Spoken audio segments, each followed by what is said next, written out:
Pessoal, bom dia. Sejam todos bem-vindos a mais um hashtag Servidor Cidadão. Eu sou a professora Thaís Etinger, atual pró-reitora de Gestão de Pessoas. E hoje aqui no mês de abril, um mês de conscientização de saúde e segurança, a gente tem a honra de receber o professor André, que é professor do Departamento de Psicologia da Universidade, que tem vários estudos voltados para a saúde pública e saúde mental, e que vem hoje nos prestigiar aí com um pouco do seu conhecimento, né, de trazer à tona uma realidade, né, um tema, né, que é tão próximo de todos nós, que é tão real para todos nós e que em tempos de pandemia nunca ficou tão mais necessário falar sobre isso. Então, professor André, agradeço muito sua presença. É uma honra poder te ter aqui no nosso hashtag Servidor Cidadão, uma série de eventos que nós já tivemos esse mês de abril, né, focando na saúde psicológica, na saúde física do servidor, e que com certeza será muito proveitoso para todos nós. Desejo que todos tenham uma excelente palestra, que aproveitem ao máximo todo o conhecimento que o professor tiver aqui para passar para a gente. E ao final a gente troca uma figurinha, professor. Vamos ver o que o pessoal vai perguntar e vamos trazer à tona aí todas as dúvidas de todo mundo, tá? A sala é sua. Boa aula. Obrigado, professora Thaís. Bom dia a todos. É ótimo estar aqui com vocês para poder conversar sobre esse tema. Na verdade, é ótimo para poder conversar aqui com vocês. O tema em si é um tema que tem nos perseguido, não é? A Covid nos acompanha já há um ano, então eu posso dizer que estou bastante feliz por estar falando aqui de saúde mental, especialmente num conjunto de eventos, né? E para os colegas da UFES. E ao mesmo tempo em que não é bom estar um ano depois ainda estar falando de Covid e ela ainda está conosco no dia a dia. Então é um momento importante para mim e eu espero poder passar um pouco das ideias que a gente tem trabalhado, não só no grupo de pesquisa, mas que basicamente todos os estudos que a gente tem feito, as orientações de estágio. A Covid se tornou um tema presente em todas as facetas da nossa vida, né? Então, eu vou tentar aqui hoje passar um pouco sobre isso e ao final a gente pode trocar uma ideia, falar sobre eh, eventuais pontos que eu não tenha tocado na minha exposição, tá? É curioso porque, por exemplo, ontem mesmo eu acabei de receber um livro que a gente publicou sobre psicologia e Covid, tá? E agora, nesse mês, completa um ano que a gente publicou um trabalho sobre cuidado em saúde mental e Covid. Esse livro, ele é um conjunto de trabalhos que a gente desenvolveu ao longo desse ano, tendo como princípio esse trabalho que a gente publicou um ano atrás. E o curioso é que há um ano a gente até imaginava que a pandemia fosse durar um bom tempo, mas em termos práticos, acho que até tecnicamente falando, a gente esperava que ela fosse durar muito tempo. Mas subjetivamente, como sujeito mesmo, eu não esperava que um ano depois eu estivesse falando dela, e exatamente no mês onde a gente teve o pior mês da pandemia, né? O pior cenário foi enfrentado agora nesse março e abril, né? Mais ou menos 30 dias no pior cenário, e que aquilo que a gente falava, aquilo que a gente abordou um ano atrás, foi se desenrolando ao longo de 2020 e que agora a gente enfrenta, agora a gente lida com 2021, que é uma extensão de 2020. É como se ainda estivéssemos em 2020 e vamos continuar em 2020 por um bom tempo. Há um ano, se a gente parar para lembrar, como é que estávamos? Vocês poderiam tentar lembrar aí, em abril de 2020, estávamos naquela correria em busca de máscara, máscara não estava disponível no mercado, ninguém sabia exatamente que tipo de máscara usar, que tipo de distanciamento fazer, tínhamos poucos casos no Brasil, mas com a suspeita de que já tínhamos muitos.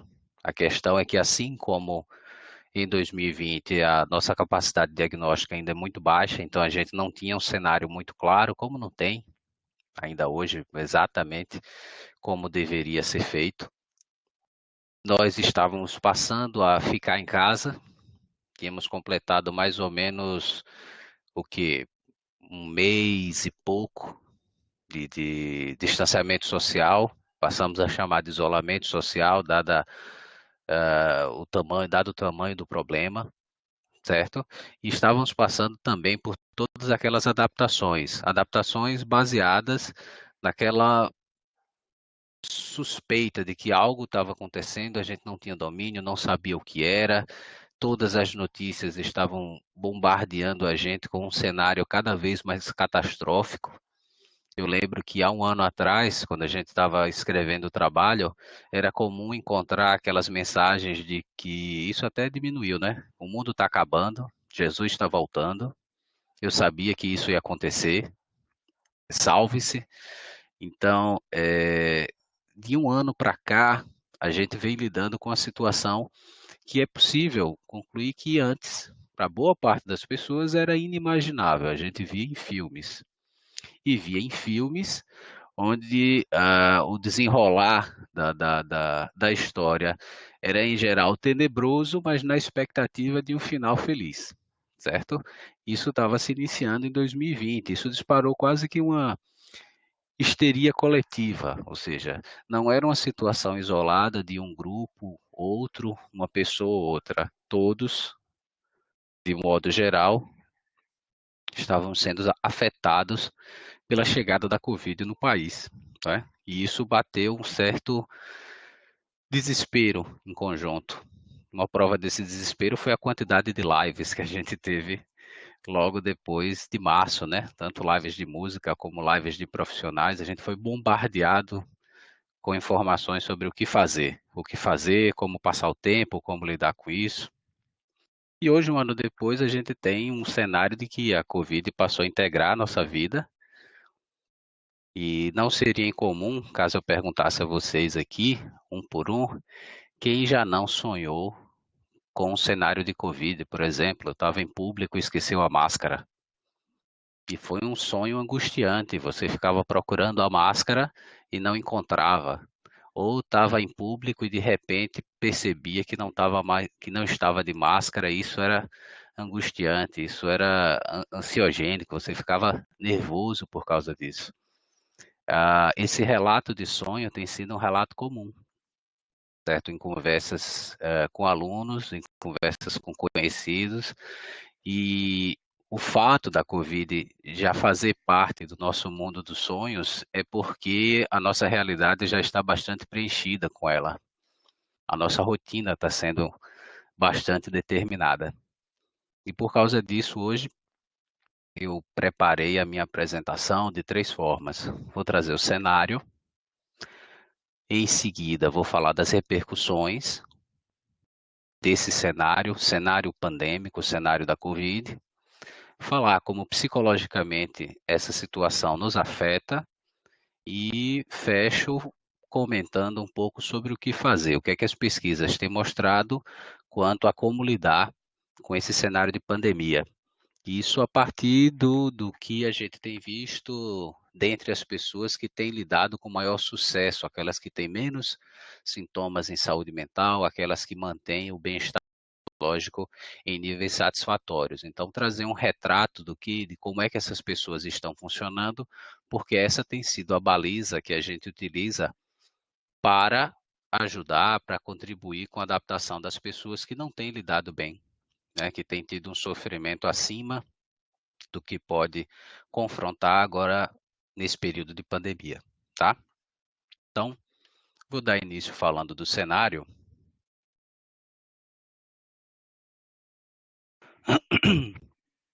Para trazer um retrato que vou me remeter a ele mais à frente, né? Algo que tem sido bastante falado por especialistas, por quem está estudando o assunto, é que 2020 vai durar uns 10 anos. Vai passar ano, chega 2022 e a gente está em 2020, chega 2023, a gente ainda estará em 2020 e assim sucessivamente, certo? 2020 criou marcas que elas não vão se dissipar facilmente. Em algumas pessoas vai durar mais, em outras pessoas vai durar menos. Mas 2020 ele será um ano arrastado. Por quê? Porque não só a questão do adoecimento pela Covid, essa transmissão e a parte mais flagrante da pandemia está ocorrendo, mas as sequelas, as repercussões emocionais e físicas e sociais, né, socioeconômicas da Covid, elas vão perdurar por um bom tempo. Então, ao longo dos próximos anos, a gente passará ou a gente continuará a ter a Covid como um elemento central nas nossas vidas. Espera-se que aos poucos a a doença ela perca essa capacidade de estar no centro das nossas decisões, de estar no centro das nossas escolhas. Inclusive para os alunos, os alunos de pós-graduação, eu tenho comentado isso. As próximas turmas que entrarem, desde as que entraram esse ano, até mais alguns anos à frente, todos os estudos, de certa forma, envolverão Covid. Embora o objetivo do estudo não venha a ser Covid, a Covid fará parte, porque, por exemplo, se eu estava com a pesquisa agora em 2020, que era uma pesquisa que a gente realizava dentro do hospital. O que que aconteceu? Primeiro, o aluno não pôde ir para, não podia mais entrar no hospital para fazer a coleta, teve que mudar todo o trabalho. Outro estudo era feito na escola. As aulas foram paralisadas e ficou mais difícil encontrar os alunos reunidos. Outro era uma entrevista com pais e observação de crianças. Se tornou impossível também por causa do contato. Então, finda que todos os estudos, embora não estejam tendo como foco a Covid, eles serão afetados pela Covid.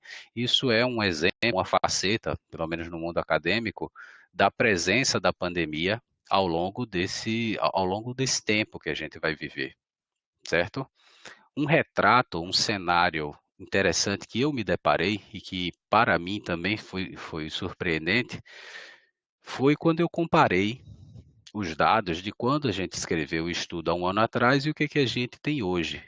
Eu mesmo não tinha notado, ou pelo menos me concentrado no tamanho, na dimensão do crescimento. Quando a gente escreveu o trabalho, foi em 4 de 2020, nós tínhamos 30 mil casos no Brasil e 1.500 mortes.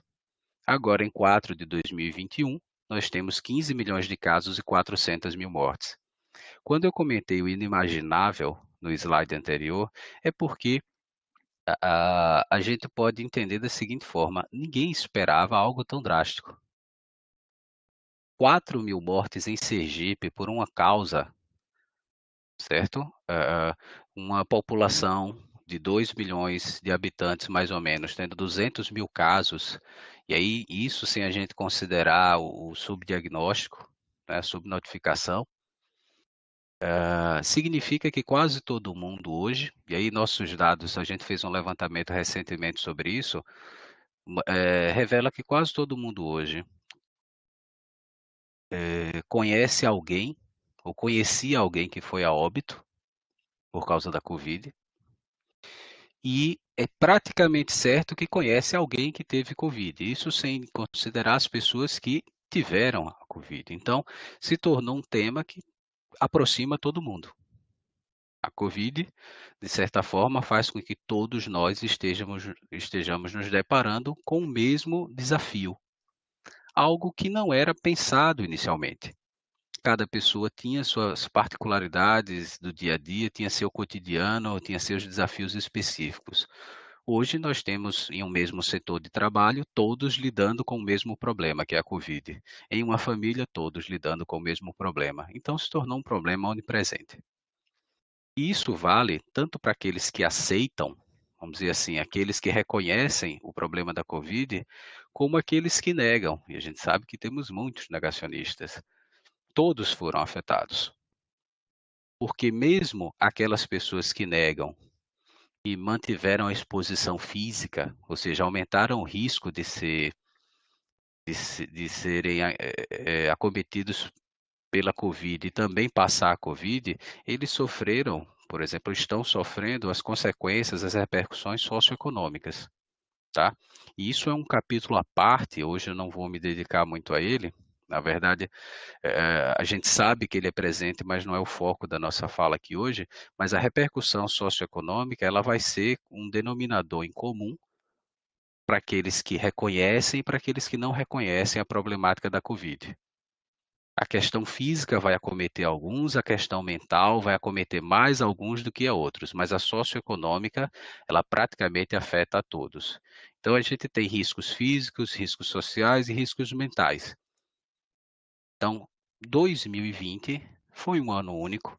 Falaremos possivelmente sobre ele ao longo dos anos, ao longo de décadas e entrará para a história.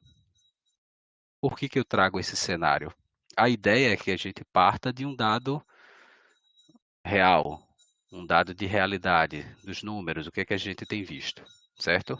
Eu vou entrar nisso mais à frente de novo, vou trazer novamente essa noção para avaliar. Eu estou sendo drástico nessa avaliação? Eu estou esquecendo alguma coisa? Eu estou exagerando? Então, é importante ter esse parâmetro inicial para que a gente possa ter a baliza de avaliação mais à frente.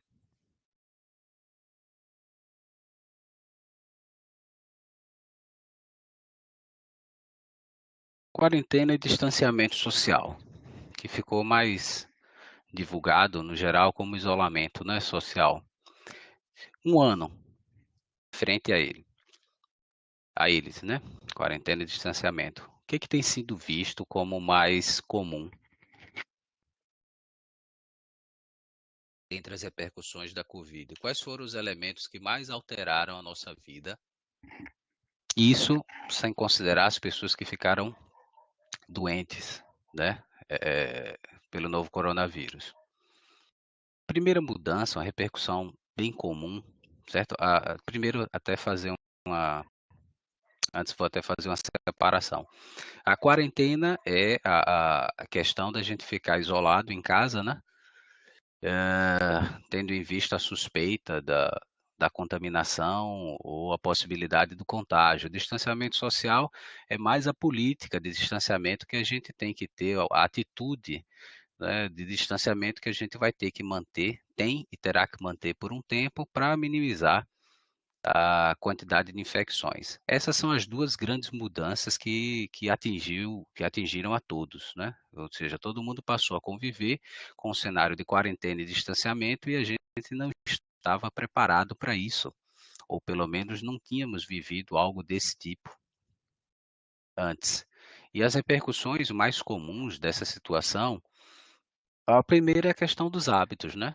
Passamos ou tivemos que adquirir novos hábitos de higiene, de trabalho, por exemplo, agora eu estou aqui falando com vocês de casa, vocês, ou parte de vocês, acredito que estejam fazendo integralmente ou parte do trabalho de casa, o que exigiu uma mudança de hábito de como organizar as próprias atividades. O lazer foi afetado, certo? Até nesse momento agora que a gente está com uma recomendação de não ficar na rua a partir de um determinado horário, o lazer, de certa forma, foi afetado.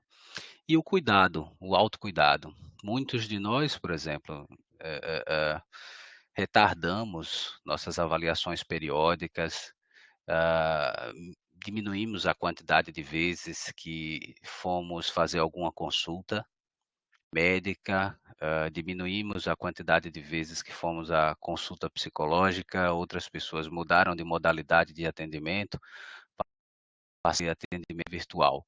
Então foi um ano marcado por novos hábitos e que isso levará um tempo até ser esquecido.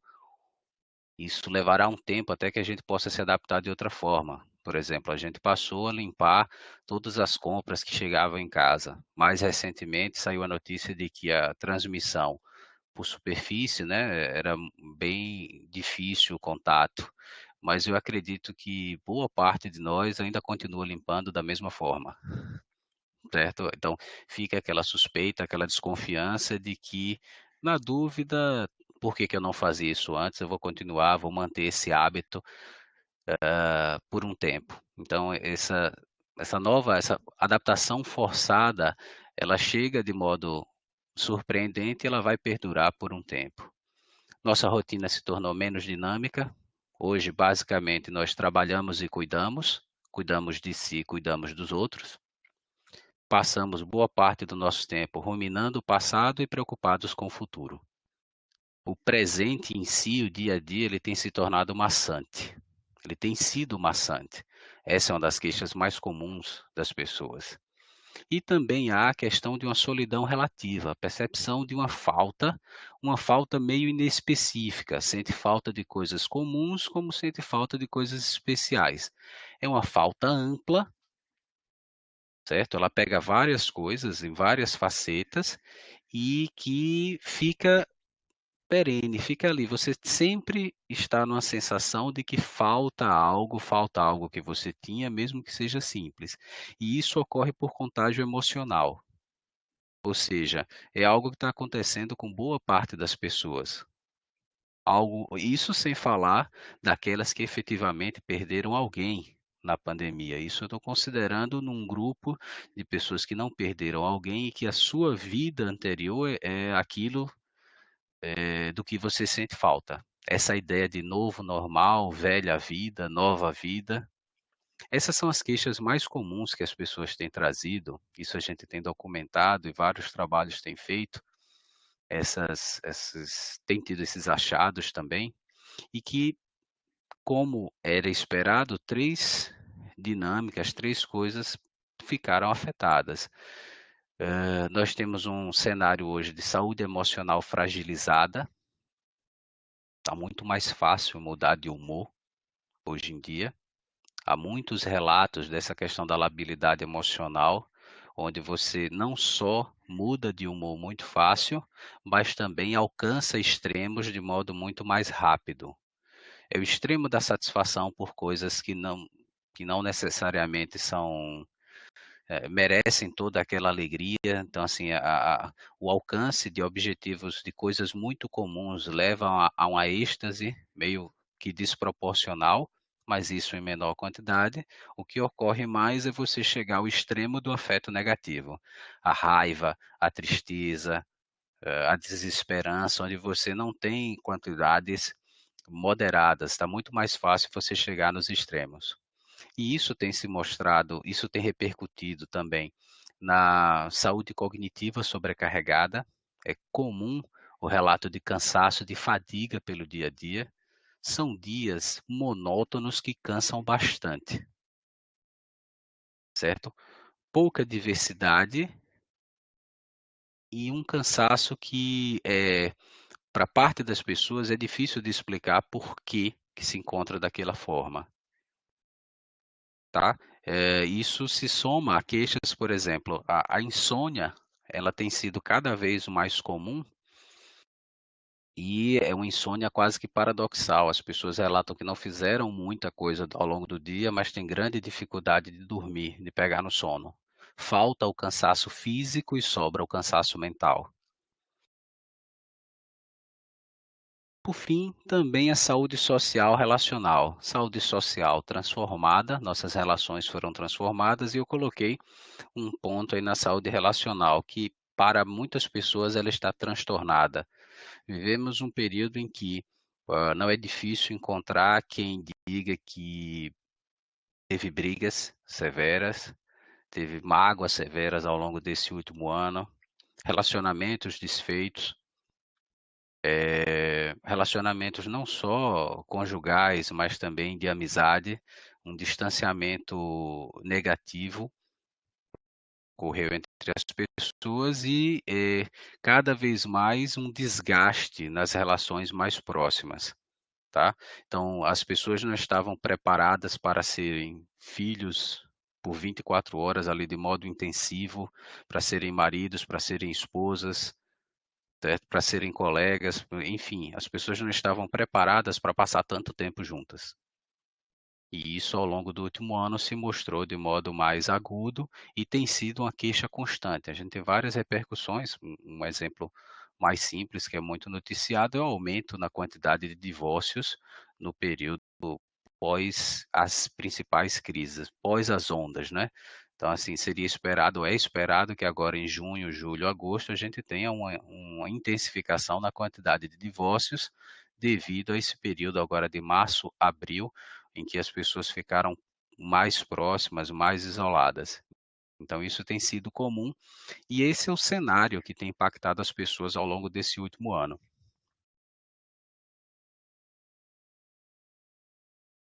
E aí, algumas perguntas dentro disso. Estávamos preparados? Para boa parte da população, não.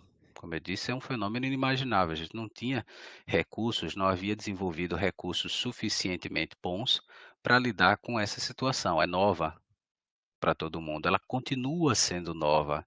A cada dia temos novidades que a mantêm como sempre algo surpreendente. Passamos a estar depois de um ano, também não dá para garantir isso.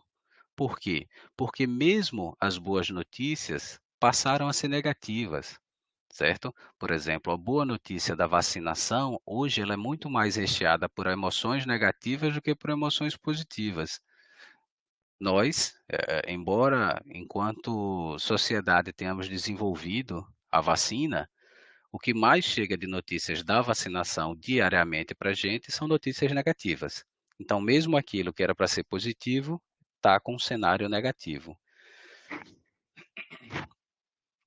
Tem outra pergunta que a gente fez no estudo lá um ano atrás e que nós mantemos como uma pergunta relevante para a gente da psicologia, que é o que está ocorrendo dentro das casas, tá? As pessoas diminuíram bastante a busca por assistência à saúde, inclusive assistência à saúde mental. Então a gente não sabe, não tem uma clareza do que está ocorrendo. Então, talvez tenhamos um cenário, e é bem provável, de acordo com os estudos, que a gente tenha um cenário bem mais grave de fragilidades emocionais, de problemas psicopatológicos e que ainda estão represados, que surgirão mais para o término da pandemia, a gente vai ter que lidar com isso depois. Ou seja, nosso público alvo, as pessoas que demandam mais cuidado, hoje a gente não tem certeza de exatamente o que é que elas estão passando. Talvez estejam em casa aguardando o momento certo para buscar ajuda e teremos sim uma onda, um avalanche. A busca pela psicologia cresceu bastante nesse último ano e ainda assim acho que ela está abaixo do que efetivamente é necessário. Então a expectativa é que nos próximos anos a gente tenha uma busca grande porque não sabemos o que está dentro das casas. E esse cenário então que eu coloquei é um cenário para que a gente fique otimista, pessimista ou realista? Essa é uma questão que baliza a compreensão da psicologia, porque boa parte das ações que o psicólogo faz na clínica, por exemplo, de diferentes autores, todas elas envolvem assim, quando você traz o paciente, quando você traz a pessoa para lidar com a realidade, a pessoa tem melhores condições de enfrentar o seu problema. O otimista, ele precisa de dados de realidade para se tornar otimista, certo? Um otimista que não tem dados de realidade é um quadro chamado de otimismo irrealista. É aquela pessoa que acha que tudo vai dar certo, mas ela não tem informações o suficiente para ver qual a probabilidade daquilo efetivamente acontecer. Então, o otimista, o real otimista, é aquele que, com base nos dados de realidade, ele estima coisas positivas para o futuro. Ele vê o copo meio cheio. Já o pessimista, com base em dados de realidade, ele estima o futuro como sendo negativo, então ele vê o copo meio vazio. Mas ambos precisam do dado de realidade, ou seja, entender o que está ocorrendo de verdade, para poder se preparar, para poder lidar com a situação, tá? E agora, um ano depois de pandemia, a ideia seria o quê? Como estaríamos? Otimistas, pessimistas ou realistas? O que é que a gente deveria desenvolver? Vou defender para vocês aqui que o realismo, certo? A ideia de ser realista, ela é mais favorável à saúde mental e as pessoas que estão conseguindo fazer isso, elas tendem a mostrar melhores indicadores de bem-estar psicológico, a se sentirem melhor. ou pelo menos menos mal.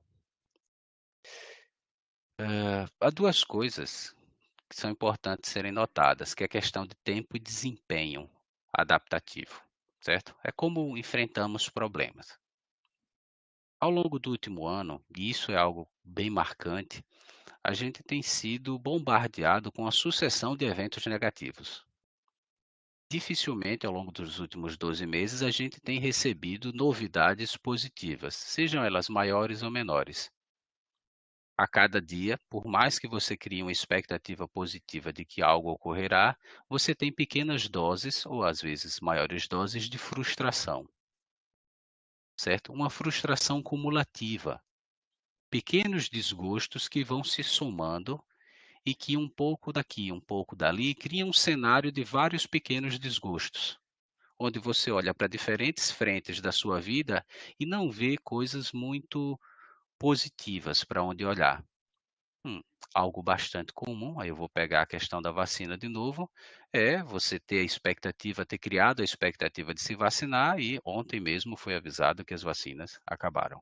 Pelo menos não serão distribuídas por enquanto. São pequenas doses de frustração que se somam.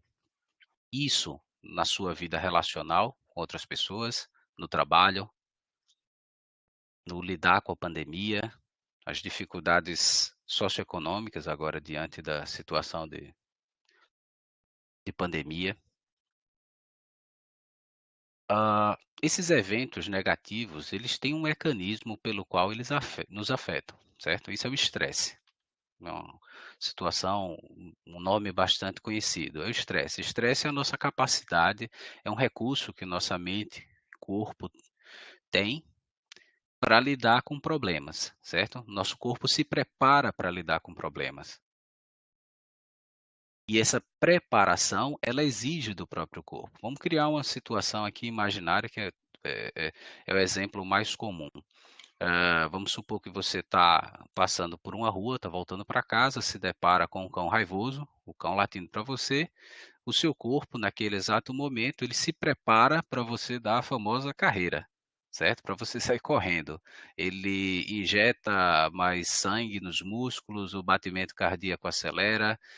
Em termos cerebrais, você aumenta a acuidade visual, você passa a ouvir melhor, a acuidade auditiva também, seus pensamentos se tornam mais ágeis, tudo aquilo ativado, mobilizado para que você possa correr desse cão e se livrar dele, certo? Então, depois que você passa, ou seja, você conseguiu dobrar a esquina e o cão não está mais perseguindo você, o seu corpo, aos poucos, ele levará um tempo para retornar ao estágio inicial e você continuar, ou seja, você vai voltar a ter o seu estado físico e emocional parecido com aquele que você tinha antes de se deparar com o cão, certo? O processo que explica essa ativação, essa capacidade de lidar com aquele problema é chamado estresse. Só que todo estresse ele gera um desgaste adaptativo, ou seja, na medida em que eu tive que correr ao longo de uma quadra para fugir desse cão, eu me cansei, certo? Eu exigi mais do meu corpo do que usualmente ele está acostumado. Então, para ter corrido uma quadra, eu precisarei, por exemplo, caminhar umas 2 quadras para recuperar o fôlego. E aí, depois de 2 quadras caminhando para recuperar o fôlego, me concentrar de novo no meu trajeto, eu vou conseguir restabelecer ou me restabelecer do modo que eu estava antes. Então, isso traz um retrato de que nós somos parcialmente preparados para lidar com os problemas, certo? Ou seja, nós temos um determinado limite. Até esse ponto, correr de um cão por uma quadra, você tem o preparo físico necessário para correr por uma quadra. Mas, se esse cão persegue você por 2 quadras, o seu desgaste vai ser muito maior e nem sempre você vai ter o preparo necessário para lidar ou para enfrentar ou para dar essa carreira ao longo de 2 quadras. Então, o estresse ele tem uma relação direta com o fator tempo e com os fatores tempo e desempenho. Nossa capacidade de enfrentar os problemas depende de por quanto tempo estaremos enfrentando esse problema e qual o nosso instrumental, qual o nosso repertório adaptativo para alcançar um desempenho satisfatório, certo? Precisamos entender quantos meses, quantos dias vamos enfrentar aquele problema e o que temos disponível para enfrentá-lo, tá? Então, essa relação do estresse, que é uma ativação, ele nos dá uma energia para enfrentar um determinado problema, ela vai ser diretamente afetada pelo tempo. Então, nosso desempenho vai ser produto disso. É uma relação bem básica. Mas, enfim, eu dei esse exemplo básico de estamos vivendo um período de intenso estresse. O desafio que se apresentou de 2020 para cá é um desafio que, para boa parte das pessoas, é considerado grande, com vários braços, várias repercussões, certo? Mas como é que ele se configura para as pessoas? Vamos imaginar um outro cenário com esse mesmo cão na rua. Vamos imaginar que você vai atravessar uma rua, você está atravessando uma rua e você não sabe que naquela rua tem um cão, tá? Então, na medida em que você atravessa, o cão sai, aqueles cães vigia, né? E sai de algum lugar assim e corre atrás de você. O que é que vai acontecer com você? Você leva um susto. Um susto e dispara sua reação mais espontânea, certo? E por que esse susto? Você não estava preparado para lidar com aquela situação. O susto, ele nos leva a reações bem interessantes. Se vocês pensarem, avaliem na vida de vocês. Vocês tendem a reagir paralisando diante de um susto, tendem a reagir com desespero, grito, tendem a reagir de modo violento, agredir. O susto, ele nos ativa reações que são pouco controladas. Algumas pessoas, na hora que levam um susto, já dão um soco. São pessoas altamente sem graça. Você dá um susto nela, ela já vem com a mão direto para você, ou já vem em cima de você. Outras paralisam, congelam, outras correm. Então, se você não sabe aquilo que você está enfrentando, é bem mais provável que você reaja de um modo descontrolado, um espontâneo descontrolado.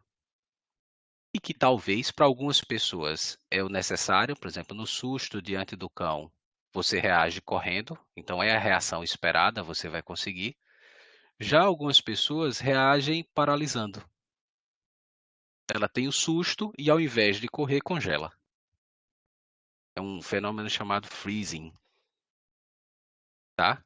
Outras se desesperam. Ao invés de correr numa direção, elas escolhem provavelmente a direção mais difícil que tiver, porque ela não está conseguindo se concentrar na situação. Então, o susto não é das melhores reações ao estresse.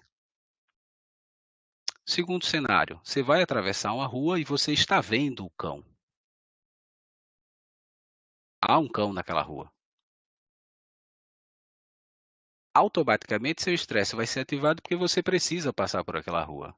Mas qual o diferencial? Como você está vendo, você identifica qual é o elemento estressor. Isso lhe dá algumas vantagens adaptativas.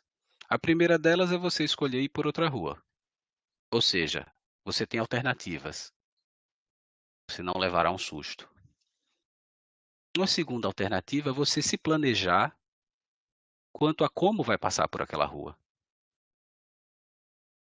Se passar por aquela rua não tem alternativa e o cão está lá, você vai ter que se preparar.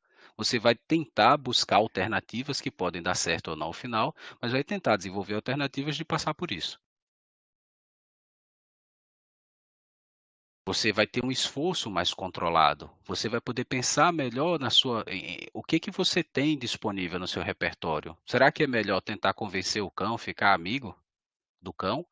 Ou é melhor passar correndo? Ou é melhor passar espreitando o cão? Então, na medida em que eu sei que há aquele cão ali, eu consigo me planejar. Eu consigo desenvolver alguma estratégia de enfrentamento. Eu não terei o susto, eu não serei pego de surpresa. E há um terceiro cenário, que é o seguinte: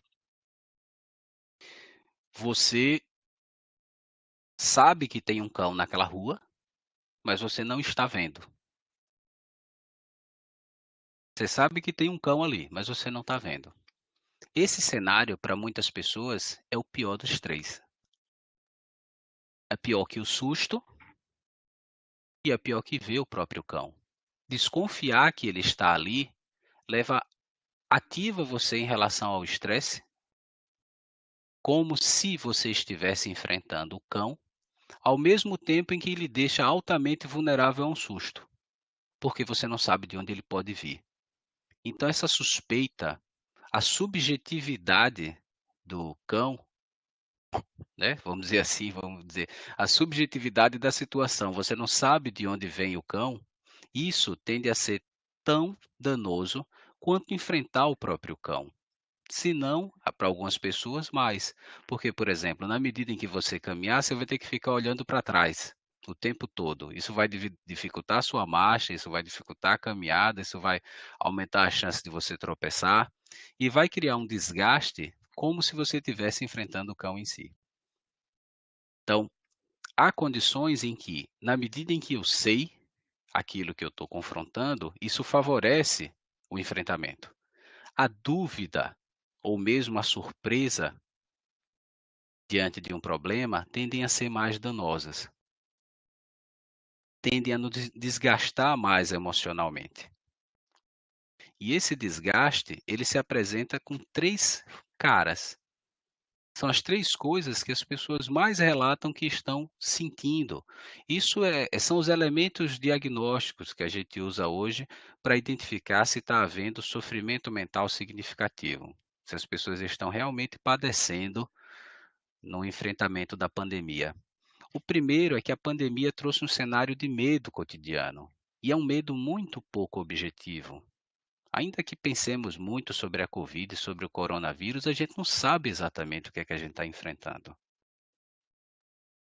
É um inimigo invisível, de alto impacto e que se fala muito. Existe até uma situação chamada infodemia, que é um termo utilizado pela OMS para dizer que nós estamos sendo bombardeados por informações negativas que não nos ajudam a tomar decisões e cria um cenário de temor, de assombração constante. As pessoas estão passando o dia com medo.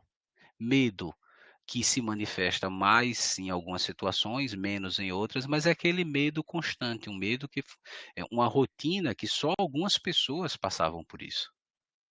Então, assim, a gente tinha essa situação em pessoas que tinham um quadro fóbico, pessoas que sofriam de alguma fobia. Agora isso está coletivo. Todos podemos compartilhar medo um com o outro, um medo em comum, um medo de ficar doente, um medo de que alguém próximo fique doente, um medo de contaminar alguém, medo de precisar de atendimento e não conseguir.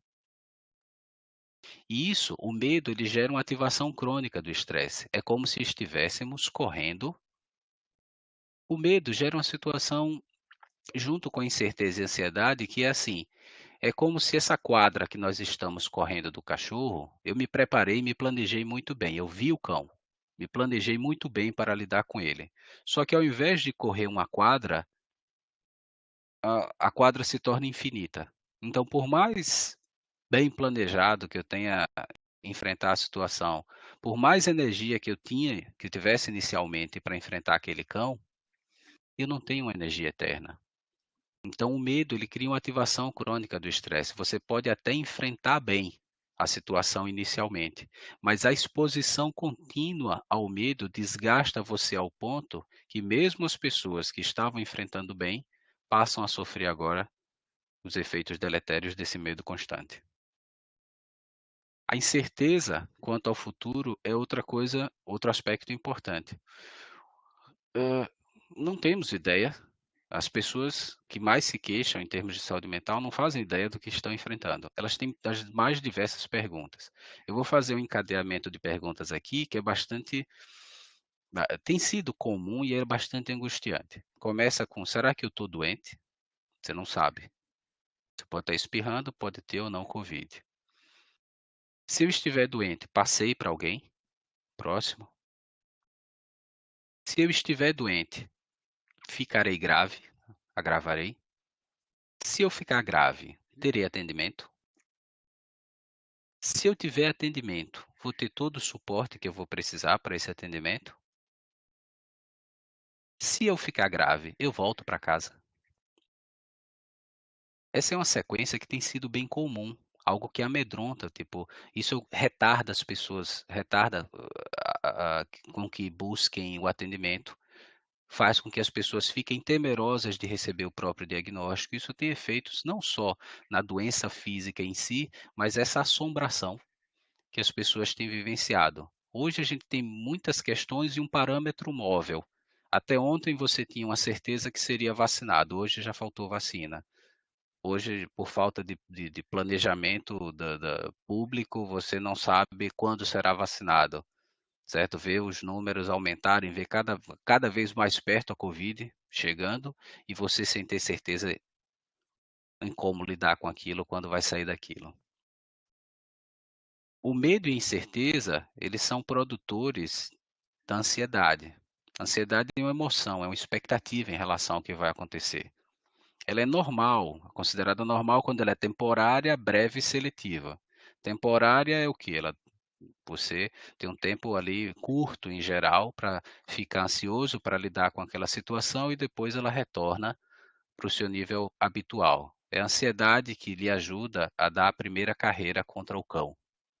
É ela que ativa o seu corpo, deixa você mais ligado para que você dê o pique necessário para fugir da ameaça. Ela tem que ser breve, porque se ela for temporária e muito longa, você pode não lidar com isso, não conseguir. Dificilmente você conseguiria correr 5 quadras de um cão, ele tem muito mais gás que você, então precisa ser breve para ser considerada normal. Se ela permanece por um longo tempo, ela passa a ser danosa, passa a trazer mais prejuízos do que vantagens. E ela tem que ser seletiva. A ansiedade favorável é aquela ansiedade que você sabe quanto ao que você está ansioso. Você está ansioso quanto ao resultado de uma avaliação que você fez ontem. Então você tem um foco. Ainda que você não durma hoje, porque ficou ansioso, na medida em que o resultado sair, amanhã você vai dormir. Então, quando ela é seletiva, quando ela tem um foco, ela é mais saudável, tende a ser mais saudável. Tanto o medo quanto a incerteza e a ansiedade no cenário da pandemia se tornaram um retrato muito fiel da ideia de que todo excesso é relacionado a sintomas psicopatológicos. O excesso de medo, o excesso de incerteza e o excesso de ansiedade. Esses são os três principais elementos que nos levam a identificar problemas ligados a transtornos, que a ansiedade é uma emoção, o transtorno de ansiedade é a doença, a patologia. Então, são as três coisas que a gente avalia inicialmente para entender se essa pessoa está sofrendo mais do que o esperado para lidar com essa situação, com o contexto atual. Então, se isso serve como autoavaliação, em que medida eu estou gerenciando o medo, gerenciando a incerteza e em que medida eu estou gerenciando a ansiedade. Um desequilíbrio nesses três elementos tem sido os principais indícios de que aquela pessoa precisa de uma assistência profissional, um cuidado em saúde especial para poder passar a pandemia, tá? Então, tendo esse retrato, eu falei do cenário lá no começo, me questionei se eu estava sendo otimista, pessimista ou realista. Comentei o estresse com vocês, expliquei o que é que ocorre na nossa mente e no nosso corpo agora nesse período de pandemia que nos faz sofrer mais ou mais do que o esperado, mais do que o devido. E mostrei agora quais são os 3 pontos que são mais preocupantes, né, o que tem sido quais são as queixas mais comuns? As pessoas têm sofrido mais com medo exacerbado, medo constante, aquele medo chato, arrastado, a incerteza, que gera a incerteza gera incerteza, incerteza gera medo, incerteza gera mais surpresas do que deveria, tomo mais sustos do que o necessário. E a ansiedade por si só leva a inúmeros problemas, inúmeros transtornos, o principal deles, o transtorno de ansiedade. E aí, para encerrar, os atalhos, que são o que fazer. O que a gente tem visto como as coisas que as pessoas mais bem-sucedidas, vamos dizer assim, adaptativamente, aquelas que conseguiram manter um nível de saúde e bem-estar em nível mais satisfatório, o que elas têm feito, né? Os trabalhos mostram isso, o acompanhamento clínico mostra isso. Um primeiro dado é a busca por objetivação, busca por objetividade. Eu comecei falando aqui hoje da questão de é importante ser realista, ainda que o cenário seja drástico. É importante ser realista? Tem sido. Tem sido cada vez mais importante ser realista nesse cenário de pandemia, porque isso dá clareza ao que estamos enfrentando e dá maior sensação de controle. Quando você entra na rua e você vê o cão que você tem que enfrentar, você consegue avaliar se ele é um pincher, se ele é um pastor alemão, e você vai desenvolver estratégias para lidar com ele da melhor forma que você tiver condições. Vai usar as ferramentas que você tiver, porque vendo, você avalia melhor a sua ameaça. Então, busca por objetividade na pandemia é buscar, a princípio, informações adequadas. As pessoas que tiveram acesso a informações verdadeiras, ainda que por vezes possam ser assustadoras, elas conseguiram se preparar melhor, certo? A verdade dos fatos, a situação permite ou favorece que você se prepare para que você lide melhor, para que você não procure soluções que não sejam compatíveis com a realidade, soluções que não sejam compatíveis com aquilo que você está enfrentando, certo? Então, cada vez que a pandemia se torna mais objetiva, quando você busca mais informações corretas sobre o que está acontecendo, sobre o que é a pandemia, ainda que isso impacte, você terá mais condições de se organizar, de se preparar, inclusive para lidar com a extensão da pandemia. E a extensão da pandemia tem sido algo extremamente desgastante, porque faz com que lidemos por mais tempo do que estávamos preparados antes, com medo, com incerteza e com ansiedade. E quanto mais controle a gente tiver, ainda que o medo, a incerteza, a ansiedade ocorram, eu vou ter mais condições de lidar. Ainda que eles me desgastem, eles vão desgastar menos. Eu darei tempo para o meu corpo se recuperar.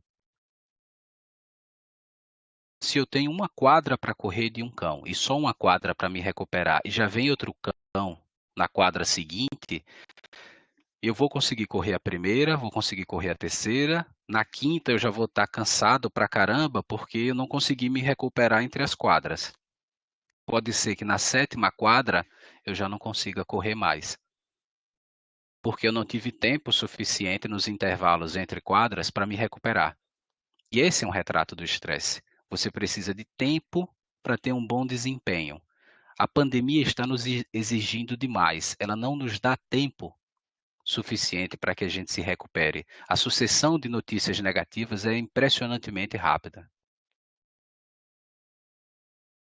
Então, frente a esse desgaste contínuo, mais objetividade, mais controle tende a nos proteger, certo? Ainda que assuste, saber com que estamos lidando de um modo mais claro, um cenário mais bem definido, nos ajuda a enfrentar.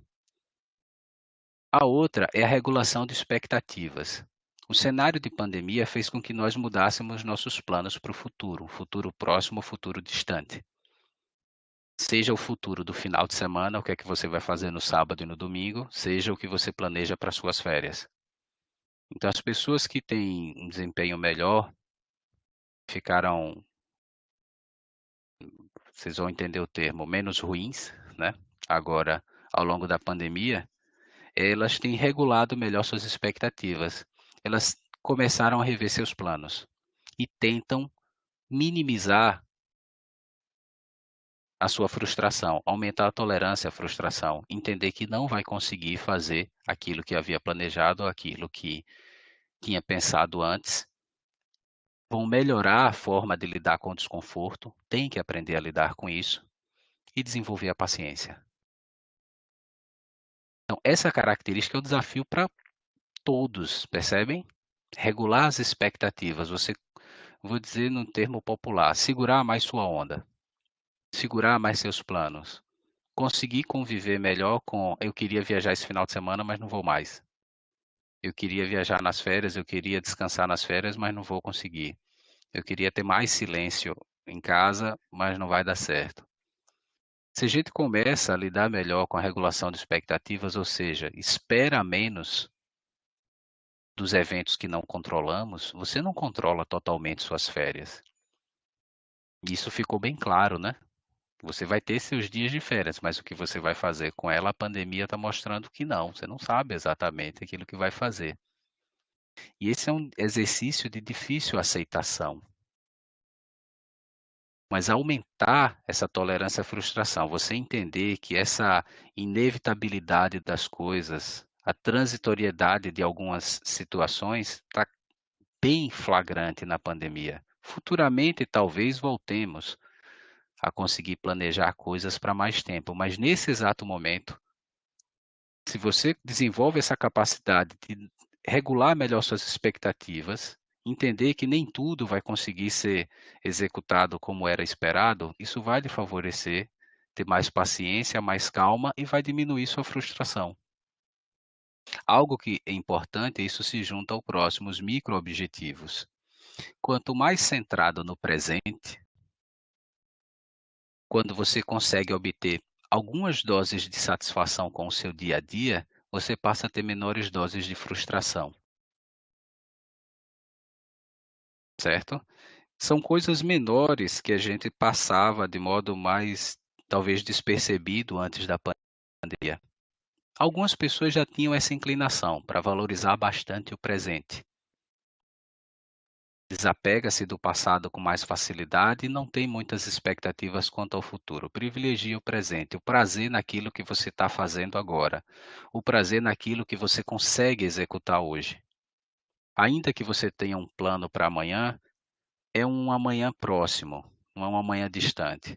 Então, se você consegue obter pequenas doses de satisfação com coisas menores, coisas cotidianas, isso tende a proteger você mais desse estresse crônico da pandemia. Valorizar coisas menores, valorizar um filme compartilhado em família, certo? Eu já valorizava antes, hoje isso se torna um pouco mais especial. Cada unidade, cada qualidade que você atribui de maior requinte às coisas cotidianas, isso começa a fazer com que o dia de hoje ele seja menos maçante e que ele se complete, que tenhamos manhã, tarde e noite, e à noite você tem a sensação de dia completo, de um dia que não ficou com faltas e que não tem muitas expectativas. Hoje foi um bom dia. O amanhã será um bom dia por si só, não pelo meu plano, não pela minha expectativa, ou por expectativas menores que eu possa planejar. Então, pessoas que conseguem viver o passo a passo, eu até comentava com minha filha, em outras situações a gente tinha um ditado quando estava passando por algum aperto. Ela lembra bem disso. Cada dia mais, cada dia menos. Quando a gente está passando por uma dificuldade, a gente pode pensar, eu comentava com ela desde menor, que era assim, cada dia mais numa dificuldade, nós temos a expectativa de que cada dia menos enfrentando, porque ela vai chegar em algum momento, ela tem que se dissipar, ela tem que se encerrar. E aí nós repetimos um para o outro de vez em quando, cada dia mais, cada dia menos, né? Principalmente quando a gente vai conversar sobre uma dificuldade, para ter isso em perspectiva. Por fim, a adesão. Algo bastante interessante que ainda é válido é a questão de que as pessoas que se sentiram obrigadas a ficar em casa, pessoas que se sentiram obrigadas a se distanciar, pessoas que se sentiram obrigadas a fazer alguma coisa em virtude da pandemia, elas apresentam um desgaste adaptativo muito mais acelerado, elas sofrem bem mais. Por quê? Porque elas lidam com algo inevitável. Então, a sensação de constrição, de limitação de movimento, essa percepção de que você está limitado, ela tende a favorecer o seu próprio desgaste. Então, você perceber que você está isolado dentro de casa, você poderia perceber de duas formas. Uma é que eu tenho que ficar em casa porque se eu sair, eu estou sendo punido. Serei punido. Ah, teria outras possibilidades também. Eu tenho que ficar em casa porque se eu sair, eu vou ser contaminado. Então, são pessoas que se sentem constritas, pressionadas, mais do que a própria situação, certo? Mais do que a própria situação. Você antes passava horas dentro de casa, antes da pandemia, mas não se sentia preso. Hoje você passa a mesma quantidade de horas. Por se perceber preso, passa a incomodar. Ou por se perceber mais preso do que gostaria. Mais tempo preso do que esperaria. Então, as pessoas, quanto menos se sentindo obrigadas a se a corresponsabilizar na pandemia, quem sente menos essa obrigação tem uma maior capacidade de adaptação, tem se mostrado mais flexível. Então, aderir, ter a percepção de que o que está sendo feito tem um sentido, há um porquê e que você faz parte disso, porque inclusive protege a você, cria um estado de resignação positiva. Você não se entrega, você acata, você entende, você estabelece limites.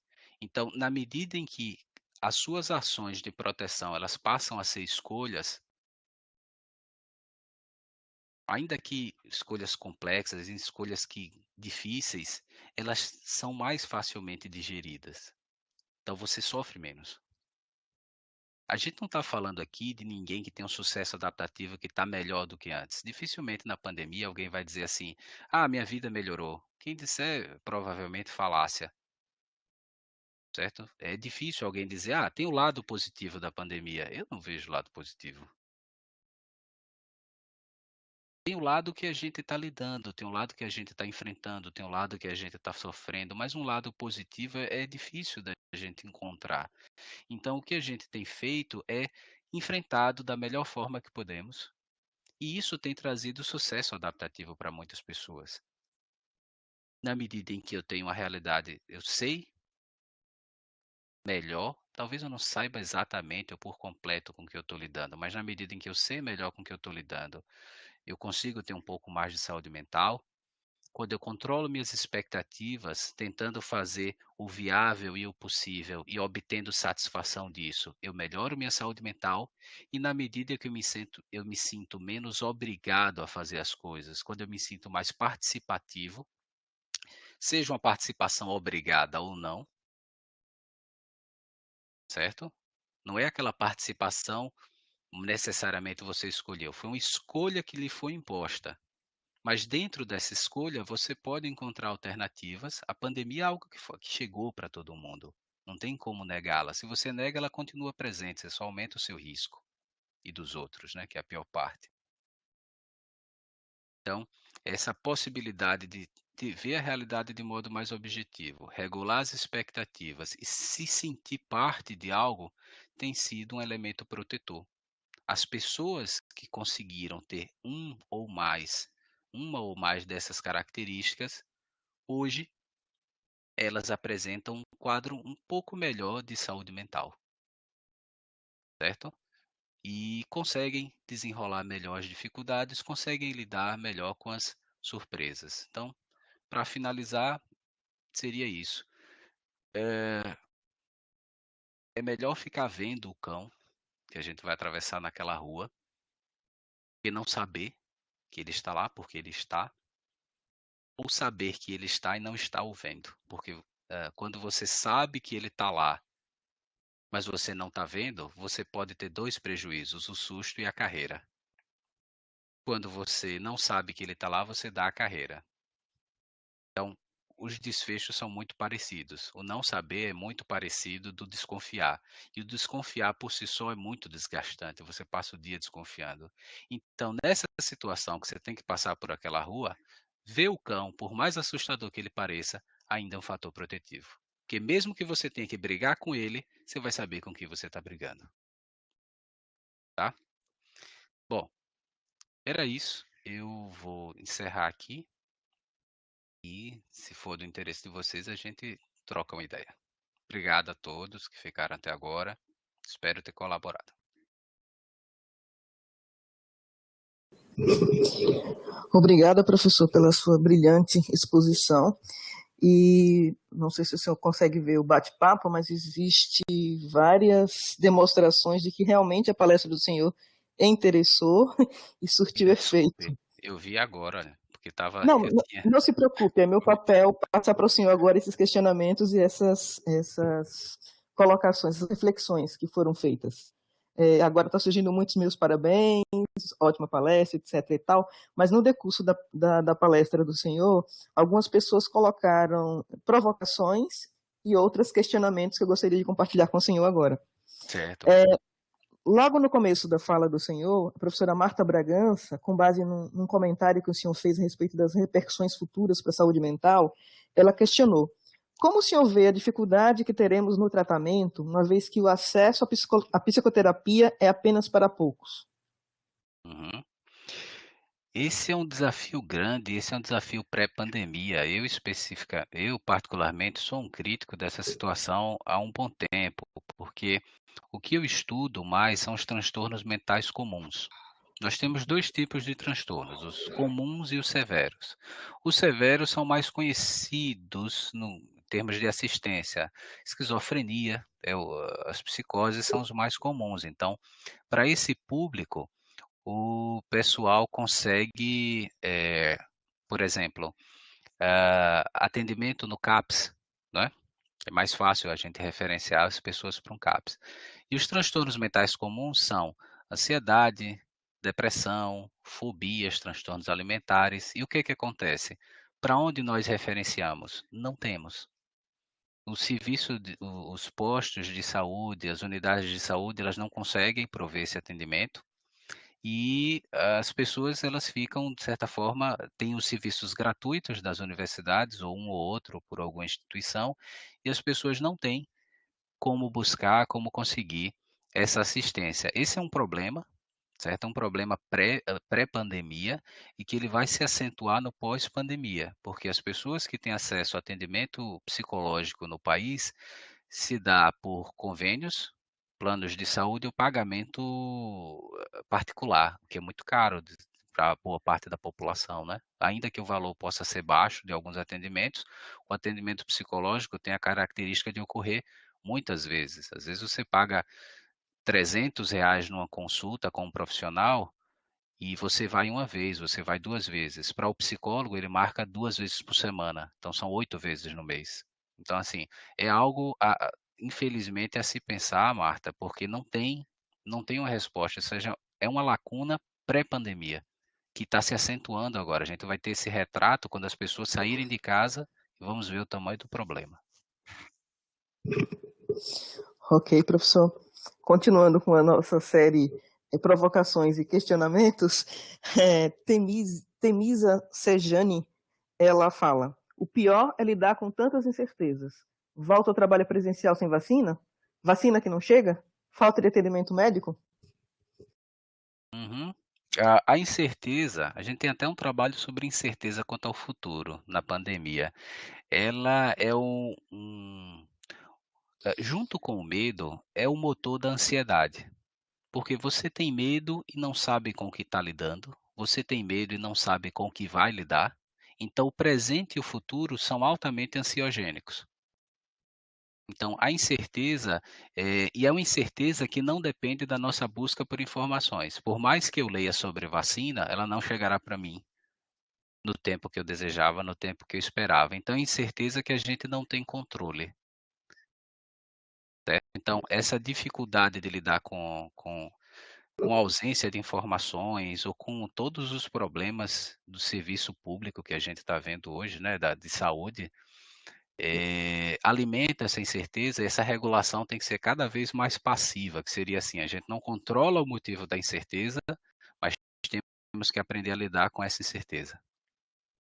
O controle de expectativas, por exemplo, é algo que ajuda a isso. Por incrível que pareça, a gente diminuir as expectativas em relação à vacina vai nos ajudar a passar esse tempo até que ela chegue efetivamente. Por quê? Porque na medida em que a gente cria, aumenta a probabilidade de frustração. Eu tenho um exemplo ontem. Minha mãe estava para tomar a segunda dose da vacina ontem. Ela me mandou, vou criar um número aqui, 5 mensagens e 5 ligações. Estou indo, estou saindo de casa, estou indo. Aí chegou lá e recebeu a notícia que não poderia se vacinar. Me mandou 15 mensagens dizendo que estava frustrada. Me ligou várias vezes para comentar uma hora com raiva, na outra hora desolada, na outra hora desesperançosa. Então, a criação de expectativas tem sido algo difícil da gente manter, porque o controle da realização delas não está conosco. É realmente uma coisa bastante difícil de você conseguir controlar, né? A ansiedade, mas é necessária. Josenilde Sampaio, ela começa refletindo que a perspectiva futura não é muito promissora, já que mesmo, segundo ela acredita, mesmo com todos vacinados, o medo ainda continuará sendo uma constante, pois não temos certeza de quando essa doença será erradicada e a insegurança será algo presente o tempo todo. Por isso ela pensa, quando poderemos nos proteger, fico pensando como poderemos nos proteger psicologicamente e como acolher os nossos alunos nesse cenário. Não está sendo fácil. E ela conclui com uma pergunta: quais são as características ou sintomas que ajudam a identificar o transtorno de ansiedade? Certo. Então, eu vou comentar. É Josenilde, não foi? Que comentou. Isso. Pronto. Josenilde, você traz um Perdão, retrato. professor, Joseilda, Joseilda, perdão. tá. Então, Joseilda, você traz um retrato que é um retrato assim, nós estamos lidando com uma coisa que levará um bom tempo, mas não não temos hoje, pelo menos na perspectiva da psicologia, a ideia de que isso será infinito. Está levando mais tempo do que estávamos preparados, está tomando mais tempo do que estamos preparados. Certo? Mas há uma perspectiva de que se encerre. Essa perspectiva, ainda que ela possa ser dinâmica, ela vai um pouco mais para frente, né? Toda hora diz assim, não, encerra em 2022, encerra em 2023. Há a expectativa de que vai encerrar, não vai ser um medo eterno. Ele vai ser eterno enquanto durar. Então, enquanto estivermos durante essa situação, a gente tem essa sensação de que nunca acaba. Mas em termos objetivos, ele acaba. Todas as outras pandemias, certo? Elas tiveram um fim. Há dados que mostram que a cada 10 anos nós temos um surto pandêmico, mas não nas proporções da Covid, certo? Então já tivemos antes e ele se encerra antes de 10 anos, tá? Então, se a gente tem como expectativa que vai acabar 2022, 2023, 2024 com a vacinação, talvez não seja erradicado por completo. Isso quem fala é o pessoal da Infecto, o pessoal da epidemia. Então, não é bem da psicologia, mas há perspectiva. A questão é que enquanto está durando, nós temos essa sensação de que é eterno. E isso é uma percepção, é uma avaliação que a gente faz da situação. Ele não é. Certo? Lembra quando eu falo aí da questão da objetividade. Então, por mais que a gente sinta que não acaba, essa é uma interpretação que fazemos da situação. Está durando mais do que deveria, mas uma hora vai acabar. Certo? Não é uma futuro, assim, tipo futurologia. Os dados estão mostrando isso. Como lidar isso em relação aos alunos? A gente tem cenários diferentes. Na medida em que estivermos vacinados, é a expectativa de que chegue o momento da imunização suficiente e que a gente passe cada vez menos a falar de Covid. A gente vai passar a falar de Covid assim, lembra na época da Covid? Como era? Lembra quando a gente fazia isso? Então, a expectativa é que isso se consolide ao longo do tempo, mas não tem, assim, um como lidar. Cada aluno vai estar compartilhando a realidade do professor. É difícil dizer assim, às vezes eu acho que é necessário colocar professores e alunos no mesmo cenário, é um medo compartilhado, é uma tolerância à frustração que precisa ser desenvolvida. Então, auxiliar os alunos a lidarem de modo mais objetivo com a situação, desfazer crenças, trazer para eles a necessidade de aprender a andar, ou pegar o bonde andando, aprender a andar na medida em que a coisa está se movimentando, isso vai auxiliar, certo? O que tem mais dificultado nos dificultado a lidar com essas situações, pelo que a gente tem visto, e foi isso que eu separei para hoje, é a mutabilidade daquilo que estamos lidando. Quanto mais concreto, quanto mais baseado em evidências, mais não é mais fácil, mas mais adaptativa será a possibilidade do aluno, do professor, de todo mundo encontrar uma saída mais viável para isso. Cada um dentro do seu ajuste pessoal na sua vida, mas essa ambiguidade do, quanto ao que estamos expostos, essa é a parte mais complicada. Se ajudar a lidar com essa ambiguidade, diminuir essa ambiguidade, os alunos, nós, nossos filhos, nossos parentes passarão a enfrentar melhor a situação. Quanto ao transtorno de ansiedade, acho que foi essa a terceira pergunta, né? Os sintomas, eles têm duas características mais básicas. São sintomas físicos da ansiedade. Eu vou citar alguns como a sudorese, certo? Taquicardia. E isso em momentos que não justifica, entendeu? A pessoa que está ansiosa sem um foco específico e está sentindo toda aquela agonia, usar um termo nosso bem nordestino, toda aquela agonia sem um foco, se você pergunta sobre o que a pessoa não sabe exatamente daquilo que está dizendo. Essa é a ansiedade generalizada. E o sintoma mental mais comum é pensamento acelerado, dificuldade de se concentrar, uma invasão de pensamentos, você não consegue ter um pensamento único, fica sendo bombardeado por questões ligadas que disparam medo, que disparam essa sensação ruim de que algo vai acontecer, tá? Quando esse quadro é constante, não tem um foco específico, é constante, vamos dizer assim, é fora do parâmetro, fora do controle, isso vai estar relacionado mais provavelmente a um transtorno de ansiedade generalizada. Ok, professor. Marta Bragança, ela traz uma pergunta, no mínimo curiosa. Como o senhor explica uma pessoa que é extremamente realista ser sempre taxada de pessimista? É porque é mais fácil compartilhar ilusão do que a realidade, né? Nós conseguimos a adesão de outras pessoas na ilusão de modo muito mais fácil, porque ela é uma saída minimamente ou de modo temporariamente confortável. Ela nos ajuda a lidar com algo desconhecido por algum tempo e ela tende a atenuar nosso sofrimento. Então, o ser realista significa uma reação mais duradoura. Você não está lidando com suas emoções, você está lidando com a situação, e a situação não depende de você, só a sua interpretação. Atravessar a rua, ver o cão, né?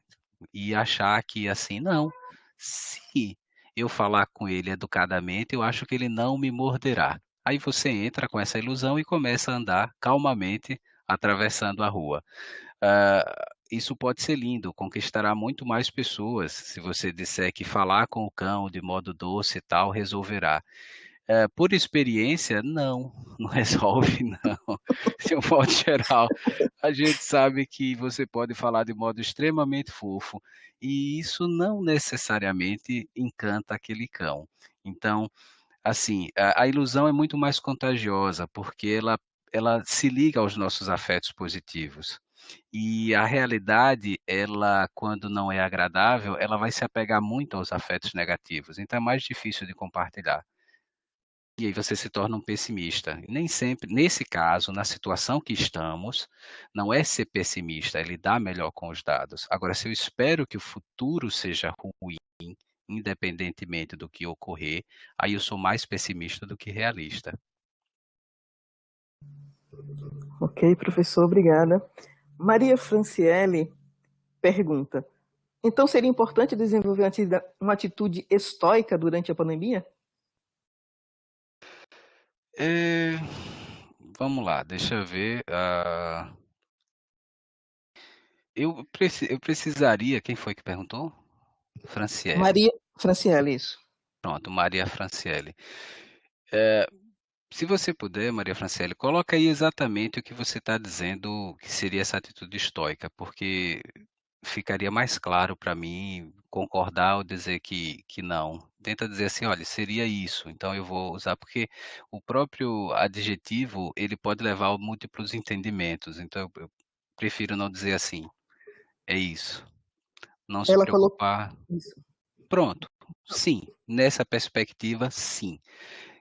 Não é nos tornarmos perfeitamente, aí nesse caso vou usar o termo estoicos ou totalmente estoicos, mas aquilo que a gente puder desapegar e trazer para o presente, aquilo que a gente puder desapegar porque não está sob nosso controle, neste momento de pandemia tem se mostrado algo favorável, porque não é uma questão de uma decisão, uma deliberação sua, de sua vontade, não depende de você. Depende de sua capacidade de lidar com aquilo que está fora do seu controle. E aquilo que está dentro do nosso controle, você fazer da melhor forma possível. Então, de certa forma, assim, na medida em que eu conseguir não me preocupar, se eu desenvolver mais, não dá para dizer assim, hoje eu me preocupo com aquilo que não está ao meu alcance, amanhã eu passo a não me preocupar. Não, imagine como um score de 0 a 100. Aí você imagina qual é a sua pontuação. 0, você se preocupa totalmente com aquilo que não está ao seu alcance. 100, você não vai se preocupar com aquilo que está ao seu alcance. Então, seria assim, você passar a desenvolver cada vez mais um pontinho, quem sabe, e ir se desapegando e aprendendo a lidar com essas situações. É um treinamento. O psicólogo pode ajudar a fazer isso, outros profissionais ajudam a fazer isso, e tem a própria iniciativa da pessoa que dá o cenário, dá o start, né? Dá o gatilho para que a gente aprenda a desapegar. Ao longo desse ano, a gente se desapegou de muita coisa, né? O próprio ano, a situação por si nos forçou a aprender a desapegar, certo? Muitas das coisas da nossa rotina que a gente achava que seria inevitável, elas foram transformadas de modo brusco e sobrevivemos na medida do possível. Ok, professor. É, de, de forma variada, tem sido comum comentários semelhantes aos dois que vou fazer agora, e eu gostaria que o senhor pudesse falar alguma coisa a respeito. Bianca, ela disse que sente-se como em suspensão de vida, esperando a pandemia para voltar a viver. E durante esse período está no modo sobrevivência. E Tânia fala de modo semelhante e diz que também se sente-se presa, limitada, sem expectativas, triste e impotente diante da situação. Uhum. Tá, eu vou aproveitar até para complementar com uma conversa que eu tive com o meu grupo.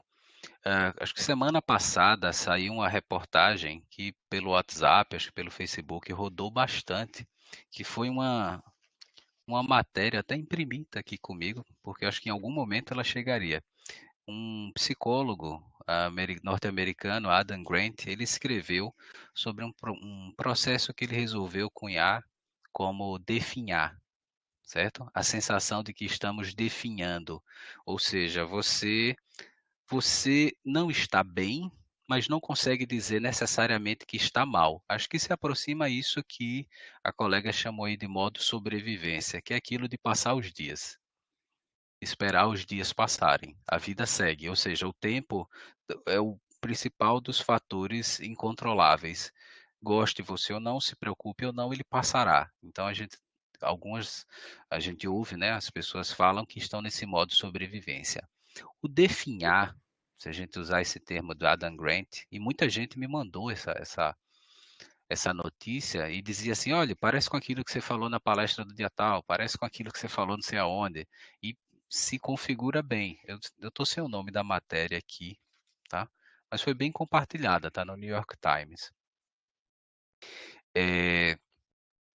O definhar é essa sensação de ausência de objetivo. O dia a dia passa sem objetivo, não é sem rotina, mas na rotina mais congelante que ela possa existir. Eu me deteria a essa parte aqui, quando eu falei dos atalhos. Eu não sei se vocês veem uma mãozinha aí quando Sim. eu... Ah, pronto. Não é bem uma mãozinha, é um pontinho vermelho. Ponto vermelho, certo. Então, assim, os micro-objetivos. Para lidar com essa sensação do modo sobrevivência, eu diria assim, que esse modo sobrevivência ou definhar que Grant colocou, é um modo de ausência de perspectiva, ausência de objetivo, ausência de porquê, certo? Isso tem sido uma consequência, uma repercussão da pandemia e até em certa medida inexplicável quando a gente pensa naquela questão da saudade, da solidão relativa, que as pessoas passaram a sentir falta de correr. Só que a maioria não corria, certo? Eu não sei se vocês lembram, depois da primeira onda, havia congestionamento de corredores, sendo que não tinha tanto corredor em Aracaju assim. Tá? Havia congestionamento de bicicletas, sendo que assim, a gente tinha até os grupos de bicicleta, mas o que se vendeu de bicicleta agora na pandemia, sinto falta de pedalar. Aí você pedalava antes. Com pessoas próximas eu fazia essa brincadeira. Ah, nunca mais fui para o cinema. Você ia a cada quanto tempo? Ia, sei lá, a cada 2 meses. Tá, velho. Então significa que você só deixou de ir 2 vezes. Tem 4 meses de pandemia, você não foi 2 vezes para o cinema de lá para cá. Então, essa saudade exagerada, uma certa nostalgia injustificada, ela alimenta esse senso de que as coisas estão se acabando, que estão definhando. Certo? O modo sobrevivência é aquele onde a gente está usando o básico necessário para continuar respirando. E nós não estamos assim. Embora a vida tenha mudado em diversas facetas, não foram todas, e algumas podem ser ajustáveis. Eu acho que tem um comportamento que a gente estuda na psicologia que, em geral, a gente tenta trabalhar com os pacientes, que se chama pensamento catastrófico. Tá? E os transtornos mentais comuns, eles tendem a ser bem recheados no pensamento catastrófico. O paciente com um quadro depressivo, ele chega a dizer que aquilo que aconteceu foi a pior coisa da vida dele. Foi ruim, mas não foi a pior. O paciente ansioso diz que ele não pode suportar aquela situação. Pode. Talvez não por tanto tempo, mas você pode. O paciente fóbico, ele diz que aquela barata, ela tem o tamanho de um dinossauro. É grande, mas relaxe. Nunca vi nenhuma barata arrastando ninguém aí, sabe? Então, assim, o pensamento catastrófico é o exagero em torno da situação. E esse exagero é uma dosagem, uma regulação errada ali no botão de medo, no botão da preocupação, no botão do afeto negativo. E muitas pessoas vão para o psicólogo para regular esse botão. Você pode não gostar de barata. Eu não gosto de barata. É nojento, né? De certa forma. Mas eu não preciso sair correndo. Aquilo que aconteceu com você não é a coisa mais terrível do mundo. Foi ruim. Então, na medida que eu tiro do mais terrível do mundo e trago para o ruim, eu aumento a capacidade de enfrentar, porque eu consigo lidar com coisas ruins. Não consigo lidar com a pior coisa do mundo. Ninguém consegue lidar com a pior coisa do mundo. Então, o definhar está bem atrelado, para mim, a essa questão do pensamento catastrófico de que a gente está, ou essa nostalgia contribui, você está sentindo mais falta do que deveria de coisas que não necessariamente merecem todo esse valor. Você está criando expectativas que são inexistentes, que é tipo, quando passar a pandemia eu vou começar a cuidar de minha atividade física. Boa parte das pessoas nunca fizeram isso. Tá? Podem estar preocupadas agora com se tivesse melhor saúde, né? Estariam mais protegidas, mas não é a pandemia que está criando essa situação. Seu comportamento já era anterior. Então, há uma distorção de avaliação que leva a essa sensação de definhar, de estar em modo sobrevivência. Eu acho que estabelecer micro-objetivos e essa regulação das expectativas que eu comentei hoje aqui ajudará a sair um pouco dessa posição que nos encontramos. É uma forma de conseguir encontrar no dia a dia, exatamente como eu coloquei aí, estar centrado no presente, ter menores doses de frustração e algumas doses de satisfação, tentando equilibrar um pouco isso aí. Ok, professor. Mais uma vez, Marta Bragança coloca alguns questionamentos. Ela pergunta por que as pessoas elas não fazem parte delas no que diz respeito a não aglomerar, usar máscaras e manter o distanciamento. Seria, por acaso, uma síndrome de desobediência parental? É uma adolescência tardia permanente? Aí ela conclui dizendo, questionando o senhor se o senhor concorda que, caso agissem, fizessem sua parte, o nosso cenário econômico, financeiro e pandêmico, podemos dizer também, não seria menor, seria menos impactante. Olha só, Marta, essa é a pergunta de 1 milhão, né? Essa é a pergunta que tem muita pesquisa hoje, e isso eu parto de um princípio que é meio generalista, mas é muito aplicável a isso. É multifacetado. Você vai ter a rebeldia, você vai ter a questão política, que isso a gente precisa detalhar, né? A gente sabe que há um incentivo pela não adesão. A gente vai ter a desorientação, a falta de orientação mesmo, as pessoas não sabem o que lidar, está muito confusa, não há educação em saúde.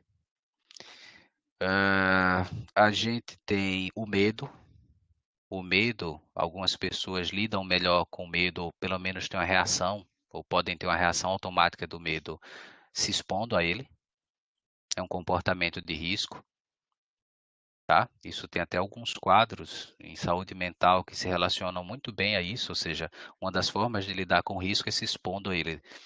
Tem até algumas brincadeiras assim, a pessoa morre de medo de altura, quando está em algum lugar alto dá vontade de pular. É o oposto do que se faria, mas assim, você para lidar com o medo você se expõe, isso pode também explicar, mas é um fator extremamente complexo da gente explicar hoje.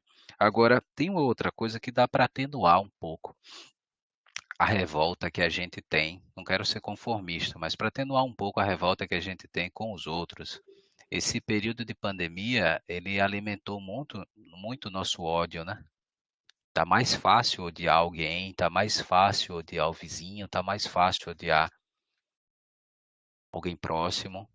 A gente partiu da raiva para o ódio muito rápido. Todos ficamos vulneráveis a isso e alguns de nós, ou muitos de nós, já colecionamos cicatrizes agora desse período de pandemia, cicatrizes relacionais que talvez nem sejam tão facilmente ou não sejam resolvidas no pós-pandemia. Mas eu diria assim, em outros contextos similares, eu tenho estudado muito sobre a gripe espanhola, sobre a peste negra. Poderia dizer assim, isso sempre houve. Sempre houve aquelas pessoas que duvidaram, aquelas pessoas que não aderiram ao cuidado, que duvidaram, parte delas, ou até parte significativa, foram a óbito. E o que está ocorrendo atualmente é assim, é até algo repetitivo, né? Mas nunca na história tivemos uma pandemia com tanta mídia, tanta cobertura de mídia. Na época da gripe espanhola, ninguém era bombardeado com 100 jornais sendo jogados na sua casa o tempo todo. Toda hora passava o rapaz do jornal e jogava um jornal. Tá piorando. Aí já vinha outro jornal. Piorou muito. Aí vai piorar ainda mais. O tempo todo. Então, no tempo atual, a gente tem a mídia social que é levar jornalzada, nem sei como é que seria a palavra, toda hora, entendeu? Então, isso faz com que se cresça toda a reatividade à pandemia, inclusive esses grupos. Como é que se fazia uma rede de negacionistas, uma rede de pessoas que duvidavam que o vírus existia em 1900? De porta em porta. Hoje é uma mensagem para um grupo com milhares de pessoas. Então, você cria maior adesão. E também aquilo, a ilusão é mais fácil de aderir. Ela cria mais, tipo, quando você está em casa, você aderiu não por vontade à política de quarentena, de distanciamento social. Você fica com aquele afetozinho ruim de estar em casa, né? Pô, queria estar na rua, pô, podia estar fazendo isso, podia estar fazendo aquilo.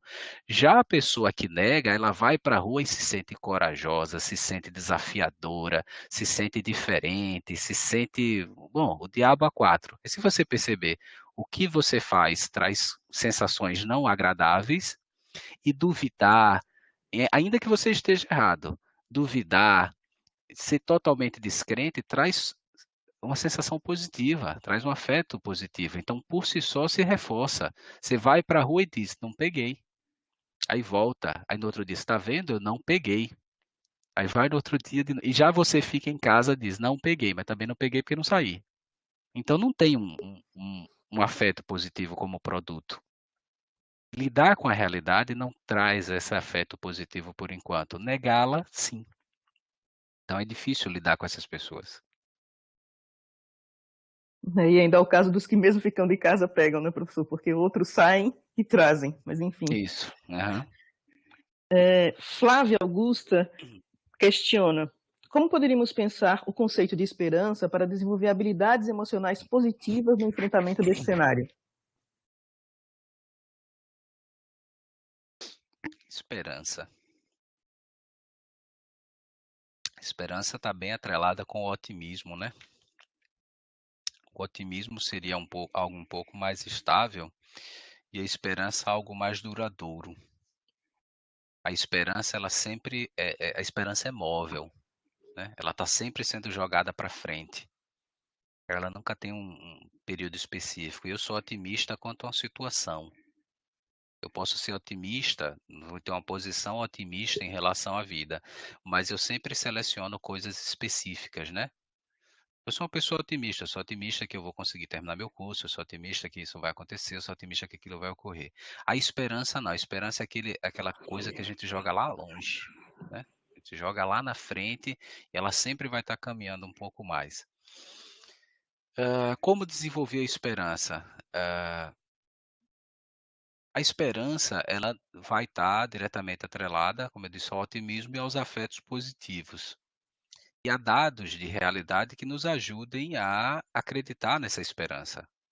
O desesperançoso ou desesperançado é aquele que não tem motivos para ter esperança. Então, o que a gente pode desenvolver são motivos para tal. Os motivos para tal, eles vão estar usualmente baseados em uma perspectiva de mudança, que as coisas podem melhorar.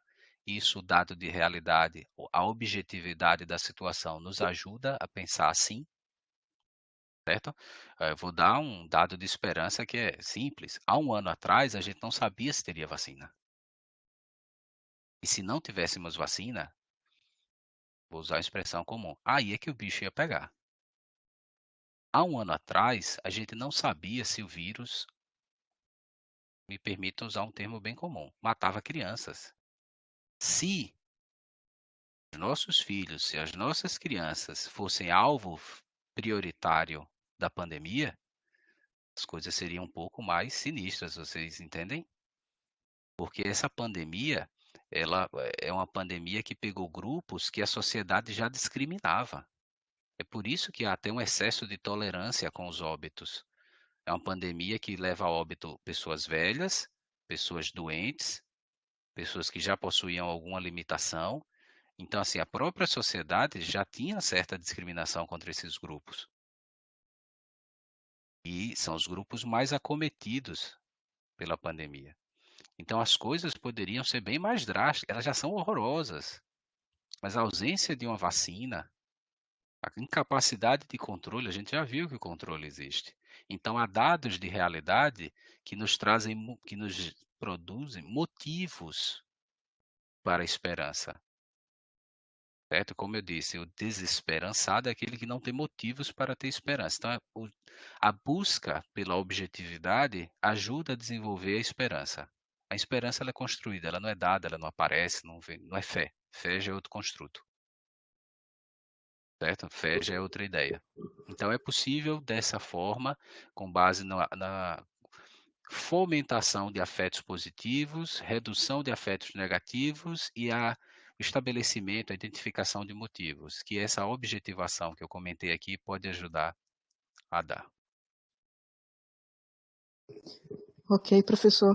E fechando nossa fase de provocações e perguntas, quer dizer, nossa fase não, nosso momento de provocações e perguntas, Humberto, ele, após elogiar a palestra, ele disse que se sentiu a personagem da narrativa que o senhor fez. Provavelmente está se referindo à analogia que o senhor fez da nossa situação com o encontro com o cão raivoso. Uhum. Então, ele fala, qual seria, então, o processo de defesa? Como melhor se preparar com estes cenários? Eu vou usar a alegoria como explicação. A forma de se preparar é na medida que a gente identifica o nosso evento estressor, na hora que a gente identifica aquilo que está incomodando e nós o acompanhamos, nós o conhecemos, nós entendemos suas características, ele passa a se tornar não só menos assustador, mas mais real, concreto. Se eu identifico, se eu entendo melhor aquilo que eu estou enfrentando, eu consigo ativar as minhas melhores habilidades ou desenvolver habilidades para lidar com aquilo. É por isso que a busca por informação adequada, a busca por objetividade, ela vai favorecer a se preparar com esses cenários. É você entender melhor. Lembra o que eu falei? Você atravessar a rua e ser surpreendido pelo cão. Não é uma situação boa. Nossa reação ao susto, nossa reação à surpresa não é a nossa melhor reação. E tem um outro cenário que é quando eu sei que o cão está lá e eu não sei onde ele está. Além do susto, eu somo a ansiedade, eu somo a desconfiança. Então, não saber e ter dúvida de onde ele está são os piores cenários adaptativos. É mais difícil da gente enfrentar. Então, querendo ou não, se a gente tem a certeza de que há um cão naquela rua, o melhor que podemos fazer é conhecê-lo, para saber por onde podemos abordá-lo. Se devemos esperar, porque uma das alternativas para enfrentar esse cão é você senta e espera ele dormir. Ou espera ele ir embora, tá? Se você não quiser confrontar, tem outra estratégia, que é a da paciência. Então, assim, é uma alternativa, é uma saída, entendeu? Então, essa é uma das melhores formas, junto com essas outras recomendações, que é a regulação das expectativas, micro-objetivos e adesão que eu trouxe para aqui hoje. Há outras que são discutidas, mas eu acho que esses atalhos, a ideia de atalho, porque eu pensei nessa alegoria do cão, quando eu estava montando, pensei, é um atalho para conseguir olhar para o cachorro e passar por essa rua mais rápido, tá? Então, eu acho que essa é a melhor forma da gente se preparar nesse cenário tão complicado.